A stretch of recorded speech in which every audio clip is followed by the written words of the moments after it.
मशरकी पाकिस्तान जल रहा है, लोग चीख रहे हैं, टैंक सड़कों पर चल रहे हैं, हर तरफ आग, खून और आंसू हैं। एक तरफ पाकिस्तानी फौज, दूसरी तरफ अपने हक के लिए लड़ते हुए बंगाली नौजवान और दूर बैठा मौके का इंतजार करता हुआ भारत। ये मंजर आज से तकरीबन 52 साल पहले के हैं, जब एक जमीन, एक कौम, एक मुल्क दो हिस्सों में बट रहा था। आज हम बात करेंगे एक ऐसे ही मुल्क की जो माजी में पाकिस्तान का हिस्सा था, लेकिन आज एक अलहदा, खुद मुख्तार और तेजी से तरक्की करता हुआ मुल्क बन चुका है।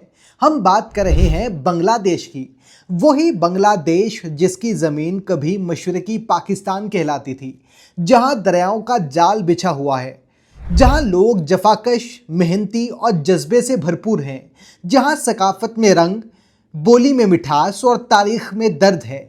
आज हम आपको बांग्लादेश की वो सच्ची कहानी सुनाएंगे जो दर्द से शुरू होती है और तरक्की पर ख़त्म होती है। हम इस मुल्क की तारीख, आज़ादी की जद्दोजहद, पाकिस्तान से अलहदगी की वजूहात, भारत से ताल्लुकात, मौशत, सियाहत, खाने, रोज़गार और बहुत सी दिलचस्प बातों पर रोशनी डालेंगे। तो तैयार हो जाएं एक ऐसे सफ़र के लिए जो आपको माजी की गहराइयों से निकालकर मौजूदा तरक्की याफ्ता बांग्लादेश तक ले जाएगा।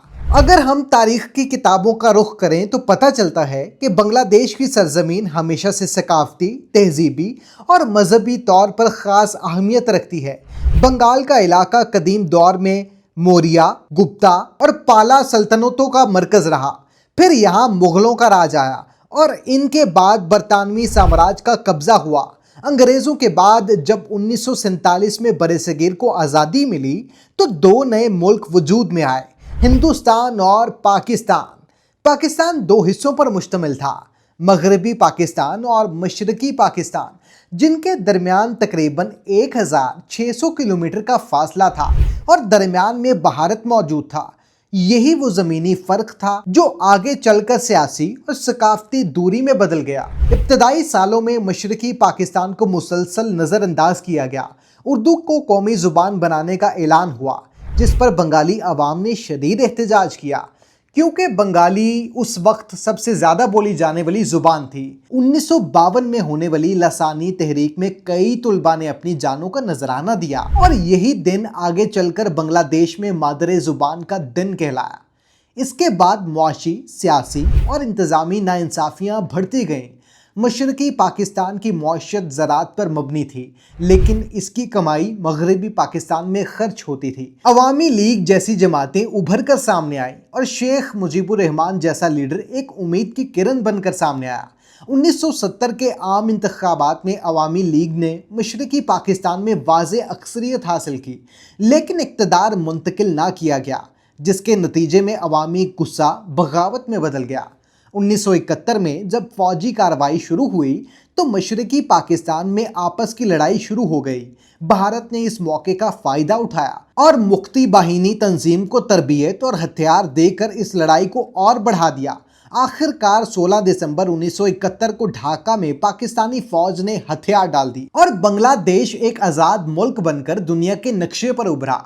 ये एक दर्दनाक और अलमनाक तारीख थी, जिसमें लाखों जाने गईं, हज़ारों ख़ानदान उजड़ गए और दोनों अतराफ के लोगों के दिलों में नफ़रत की दीवार खड़ी हो गई।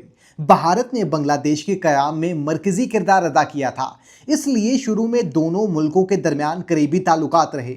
भारत ने बांग्लादेश को फौरी तौर पर तस्लीम किया, इमदाद दी और सड़क और रेल के ज़रिए तिजारती रास्ते खोले। ताहम वक्त के साथ कुछ मसाइल भी सामने आए, जैसे दरियाओं के पानी की तकसीम, सरहदी तनाज़ात और बांग्लादेश से भारत की जानिब होने वाली गैर कानूनी हिजरत। लेकिन मजमूई तौर पर आज भी भारत और बांग्लादेश के दरमियान सियासी, तिजारती और सकाफती सतह पर करीबी राब्ते मौजूद हैं, बल्कि दोनों ममालिक एक दूसरे को स्ट्रेटेजिक पार्टनर समझते हैं। अगर हम पाकिस्तान, भारत और बांग्लादेश का आपस में मुआवजा करें तो तीनों ममालिक का आगाज़ तकरीबन एक जैसा था। ज़रई मौशत, आबादी में इजाफा, तालीम में कमी, लेकिन वक्त के साथ इनके रास्ते जुदा हो गए। भारत अपनी आईटी इंडस्ट्री और दिफाई ताकत की वजह से दुनिया में एक बड़ी ताकत के तौर पर उभरा। पाकिस्तान ने अपनी स्ट्रेटेजिक पोजीशन, न्यूक्लियर ताकत और इस्लामी दुनिया से ताल्लुकात की बुनियाद पर अपनी जगह बनाई, लेकिन सियासी अदम इस्तेहकाम ने तरक्की को मुतासिर किया। जबकि बांग्लादेश ने खामोशी से मेहनत, बरामदात और टेक्सटाइल इंडस्ट्री के जरिए अपनी मौशियत को मजबूत किया। आज बांग्लादेश की बरामदात पाकिस्तान से कई गुना ज़्यादा है, ख़ास तौर पर गारमेंट्स के शोबे में। इंसानी तरक्की के इशारे, तालीम और ख़वातीन की शिरकत के मैदान में बांग्लादेश ने पाकिस्तान से बेहतर कारकर्दगी दिखाई है। आबादी के लिहाज से बांग्लादेश दुनिया का 8वां बड़ा मुल्क है, जहां तकरीबन 17 करोड़ से ज़ायद लोग आबाद हैं। बांग्लादेश की सबसे बड़ी ज़ुबान बंगाली है, जबकि मजहब के लिहाज से अक्सरियत मुसलमान है, लेकिन हिंदू, बुद्ध और ईसाई अक़लियतें मौजूद हैं। मुल्क की आबादी का बड़ा हिस्सा नौजवानों पर मुश्तमिल है, जो मुल्क की तरक्की में अहम किरदार अदा कर रहा है। ढाका इस मुल्क का दारुल हुकूमत और सबसे बड़ा शहर है, जहां आबादी बहुत ज्यादा है। शहरी और दही जिंदगी में वाज़ेह फ़र्क है, लेकिन गुज़श्ता दिहाई में दही इलाकों में भी तालीम, सेहत और इंफ्रास्ट्रक्चर में बेहतरी आई है। अगर हम बांग्लादेश की मौशियत की बात करें तो आज ये मुल्क दुनिया की तेजी से उभरती हुई मौशियतों में शुमार होता है। हालिया बरसों में बांग्लादेश ने अपनी करेंसी को मजबूत रखा है, महंगाई को काबू में रखा है और आलमी मालियाती इदारों से मुस्बत दर्जा बंदी हासिल की है। पुराना बांग्लादेश एक गरीब, पसमानदा और कुदरती आफात से मुतासरा मुल्क के तौर पर जाना जाता था।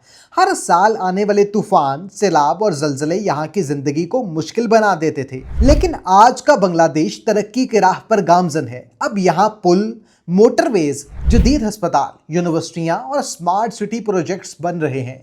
ख़वातीन का रोल हर शोबे में बढ़ रहा है, तालीमी शरह में बेहतरी आ रही है। सियाहत के हवाले से बांग्लादेश एक ऐसा मुल्क है जो कुदरती खूबसूरती, तारीखी विरसे और सकाफती तनाव से माला माल है। अगरचा इसे बैनुल-अक़वामी सतह पर ज़्यादा शोहरत हासिल नहीं, लेकिन जो लोग यहाँ आते हैं वो इसके सहर में मुब्तला हो जाते हैं। यहाँ कोकस बाज़ार बीच है, जो दुनिया का सबसे तवील समंदर का किनारा है, जो तकरीबन 120 किलोमीटर पर फैला हुआ है। यहाँ का सूरज गुरूब होते देखना एक नाकाबिले फरामोश तजर्बा है। सुंदरबन, जो कि दुनिया का सबसे बड़ा जंगल है, जो शाही बंगाल टाइगर का मस्कन है, ये यूनेस्को के आलमी विरसे में शामिल है। सेंट मार्टिन जजीरा बांग्लादेश का वाहिद मरजानों पर मबनी जजीरा है, जहाँ नीला समंदर, सुकून और कुदरती खूबसूरती दिल मोह लेती है। फिर आता है ढाका शहर का लाल बाग किला, अर्मेनियन चर्च और पुराना ढाका शहर, जो कि तारीखी विरसे की बेहतरीन मिसालें हैं। इसके बाद है चाटागांग, जो एक खूबसूरत जगह है जहां पहाड़, दरिया और बंदरगाह सब एक साथ हैं। यहाँ के पहाड़ी लोगों की सकाफत भी बहुत दिलचस्प है।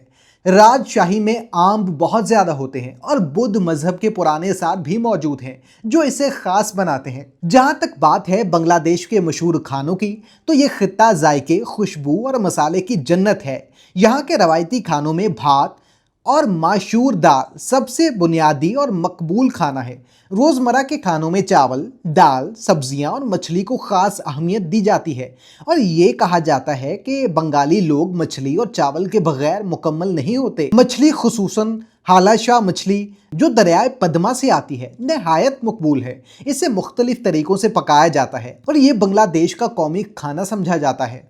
बीफ, चिकन कोरमा और शुटकी भूना जैसे मज़ेदार खाने मकामी होटलों और घरों में मिलते हैं। मिठाइयों में रसगुल्ला, मीठी दही और चमचम बहुत मशहूर हैं, जो ना सिर्फ बांग्लादेश बल्कि भारत में भी मकबूल है।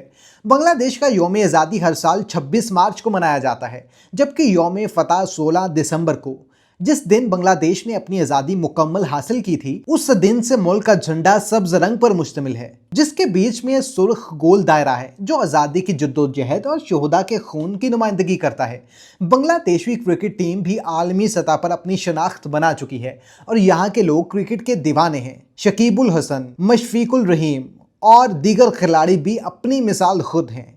जब हम बांग्लादेश की मौजूदा तस्वीर पर निगाह डालते हैं तो हैरत होती है कि इतने कम वसाइल और कुदरती आफात के बावजूद ये मुल्क इतनी तेज़ी से तरक्की कैसे कर रहा है। वही मुल्क जो कभी मुहाजिरीन, कहत और जंग की तस्वीरों में नज़र आता था, आज आलमी सतह पर मिसाल बन रहा है। यहाँ का सिस्टम, इदारे और आवाम सब ने मिलकर ये पैगाम दिया है कि तरक्की सिर्फ दौलत से नहीं बल्कि विजन, लीडरशिप और इज्तिमाई कोशिश से मुमकिन है। आखिर में अगर हम बांग्लादेश को एक सतर में बयान करना चाहें तो कहेंगे ये एक ऐसी कौम की कहानी है जो टूट कर भी जुड़ गई, बिखर कर भी संवर गई और अंधेरे में भी रोशनी की तलाश करती है। अगर आप इस चैनल पर नए हैं तो चैनल को सब्सक्राइब कर लें, घंटे के बटन को ऑन कर लें ताकि तमाम वीडियोस आप तक बर वक्त पहुंचते रहें और कमेंट सेक्शन में अपनी कीमती राय से ज़रूर आगाह करें। आपका बहुत शुक्रिया।